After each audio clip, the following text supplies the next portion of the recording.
Friends, once again, good morning to you. So I had kind of a milestone moment in my ministry here a few weeks ago. I was visiting with a local pastor, actually the pastor of Lakeland Church on Hunt Club Road, kind of just north of Washington, next to that big Sunrise building. Do you know the building I'm talking about? It's a really good church and a really good pastor. I was in his office, we were talking about a few things, and he said to me, he said, well, Brian, how long have you been a Lord of Glory now? And I said, well, geez, about almost 2.5 years. And he looked at me and goes, oh, wow, so you've been there for a little while now. And I said, yes. I have been there for a little while now. It sounds good. I've now made that transition. When I tell people 2.5 years, it's like, yeah, you've been there for a little while. And it feels good, frankly. It's nice not to be the new pastor anymore. In fact, I've noticed that when you introduce me to your family or friends or to visitors, you no longer say, this is our new pastor. Right? You just say, this is our pastor. That's great news. The only bad news is I know what's coming next, which is there's our pastor. He's been here forever.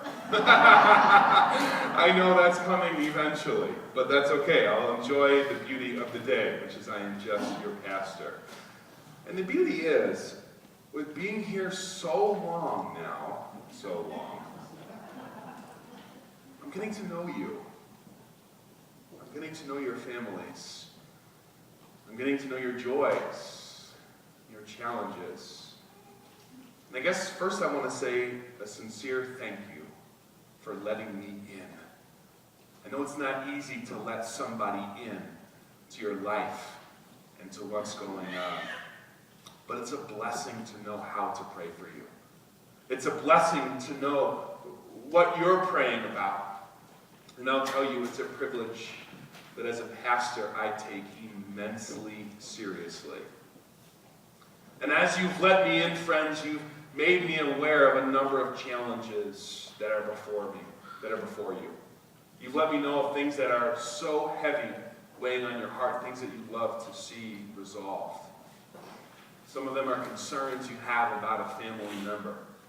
Some of you will let me know about fears you have about an uncertain future, especially as it relates to your ability to provide for your family financially. Some of you have shared with me health storm clouds that kind of weigh and loom heavy in your life. And in these situations and in other situations like it, I know from personal experience, our human nature always wants to fix it, right? You want to do something about it. You want to remove it. You want to deal with it. You want to fix it. You want to solve it. But you know from living real life, you can't always do that. When I was back in New York this summer, I was talking to a buddy's older brother, who's a dad of 3 kids. One of the kids that he had was born and had to basically go immediately into surgery on his brain, on his head. And this guy, Jeremy, started telling me the story, he started crying. Now this guy, Jeremy, by the way, is a mover and a shaker in life. He's not the type of guy who just sits back and lets life happen, but he's the type of guy who goes out and gets. You probably know somebody like that in your life. So here was Jeremy in a waiting room of a hospital with what he valued more dearly in his life than anything else, his son, and he couldn't, for the first time in his life, do anything about it. He talked with me about how it was probably one of the most difficult moments of his life, being unable to do anything about it. Ever been there? In a situation like that? You want to do something, but you're unable. It's one of life's, I think, most intense, piercing challenges. You and I, by nature, are doers, we're fixers, we're problem solvers. It's in these moments, I know from experience, that we almost want to be divine. So much so that our trust and our confidence in our God begins to slowly erode. It's in those moments that we want to do something, we want control, because it seems like in those moments, God isn't doing anything. Friends, we know what it's like to be powerless. Yet the Bible tells us clearly in 2 Corinthians 12:10, when we are weak, then we are strong. When we are absolutely powerless, unable in life's challenges to do anything to fix it, that's truly when our Lord can do the most with us. It's when we're most absolutely dependent on Him that God does His absolute greatest work with us. And we know this with certainty because of the cross. When our greatest need occurred, when we were separated from God because of our sin, and when we were powerless to do anything about it, that's when Christ stooped down from heaven to fix it, providing forgiveness and everlasting life to all who believe. He met us. And in that moment, it served as a powerful indicator of what God loves to do with the weak. So we've been in this series that we've been calling Healthy Living. Each week we've looked at a different section of the book of Colossians. We've talked a lot about identity because it's something Paul talks a lot about. We talked a few weeks ago about putting to death, slaying all these sinful forces that creep into our lives. Last week we talked about following the example of Christ and putting on compassion, kindness, humility, gentleness, and patience. Near the end of the book, Colossians, Paul makes a seemingly innocent, almost drive-by statement. You heard Sarah read it just a few moments ago. He says, "Devote yourselves to prayer, being watchful and thankful." And what the Lord is doing with those words is that in those moments of life, those traumatic moments when you just want to do something, and in the moments of everyday life when challenges and pressures occur and you just want to do something about it, prayer is indeed doing something. It's turning our lives over to God. It's yielding our lives to our God. A friend of mine, Mike, his daughter's facing cancer. She's not at the age where you're supposed to be facing cancer. She's even a little younger than me, in her 20s.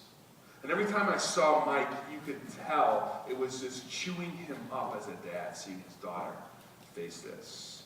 So here's what Mike did. He devoted himself to prayer.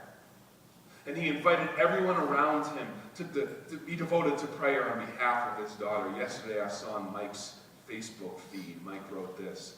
He said, the best two words in the English language, cancer-free. I love seeing that. And everybody who knew Mike knew what he was talking about. He got the news from his daughter. It doesn't always work out like that. You know it, and I know that's not always how God ordains it. But these words from Colossians 4, be devoted to prayer, is actually a call, friends, to action.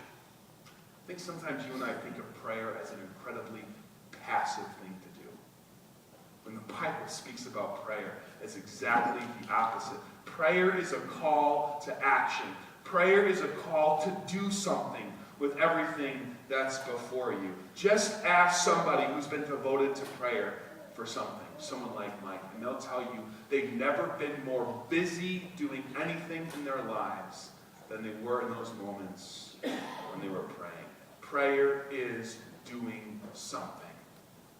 Prayer is yielding control and inviting God to drive the bus of your life. So what I want to do this morning is be active in prayer as a church. You'll notice that around our worship space there are 5 different worship prayer stations.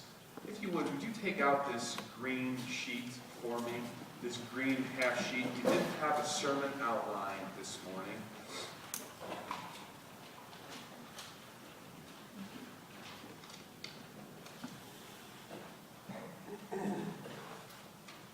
Hold that green sheet in your hand as you hear these words from Matthew chapter 6. Jesus says this, he says, "When you pray, do not be like the hypocrites, for they love to pray standing in the synagogues and on the street corners to be seen by men. I tell you the truth, they've received their reward in full. When you pray, go into your room, close the door, and pray to your Father who is unseen. Then your Father who sees what is done in secret will reward you.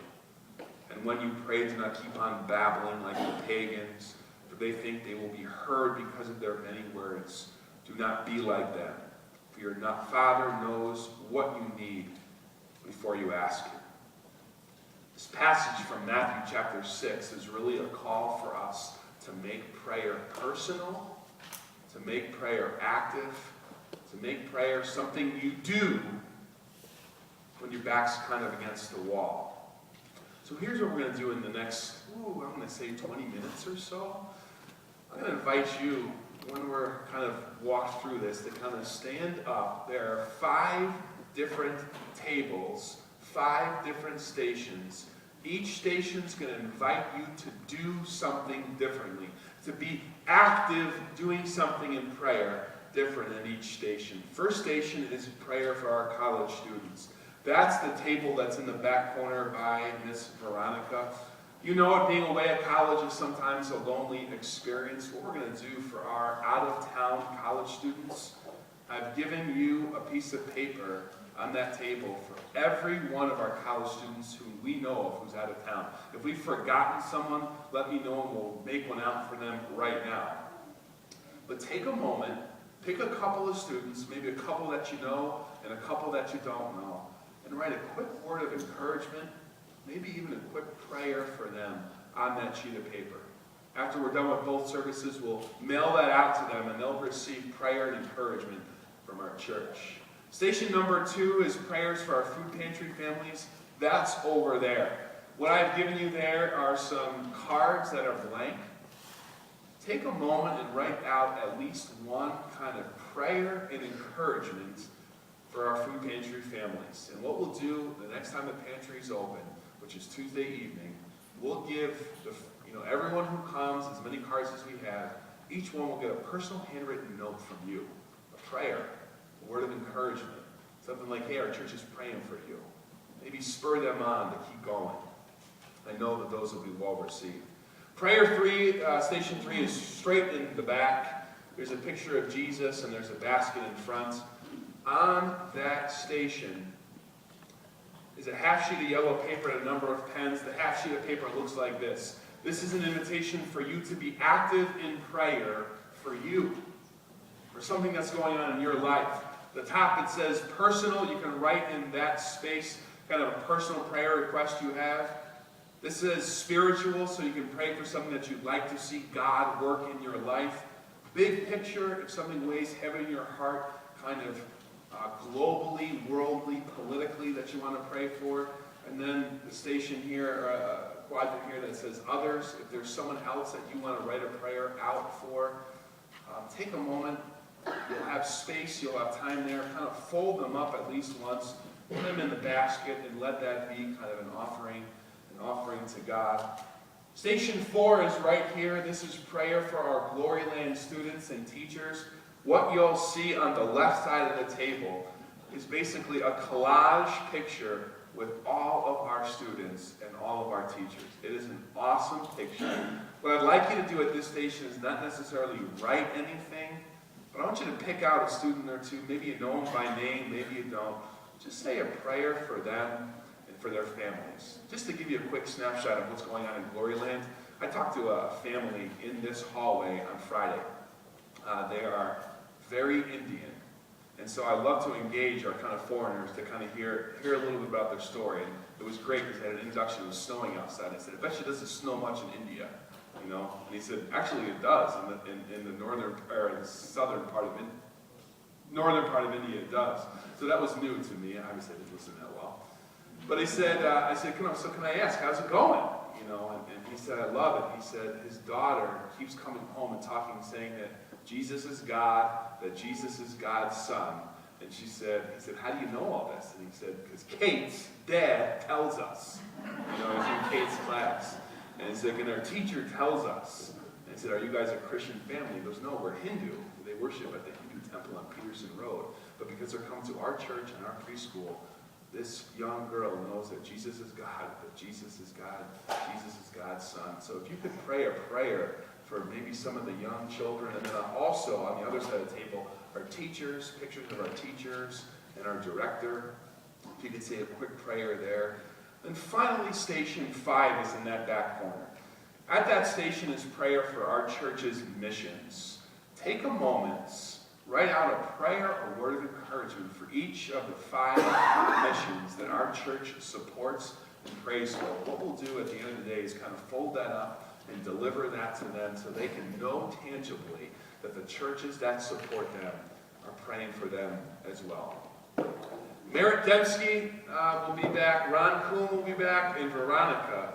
They're going to be kind of our hosts and our guides for this experience as well. I will be working my way around the room too. Michael's going to play keys for us for about 20 minutes or so. I'll bring you back together a little bit before 8 o'clock. Go in peace. Before 9 o'clock, yeah. So go in peace. Go be active in prayer. And go write, go pray. This time is yours. Enjoy. Be active in prayer.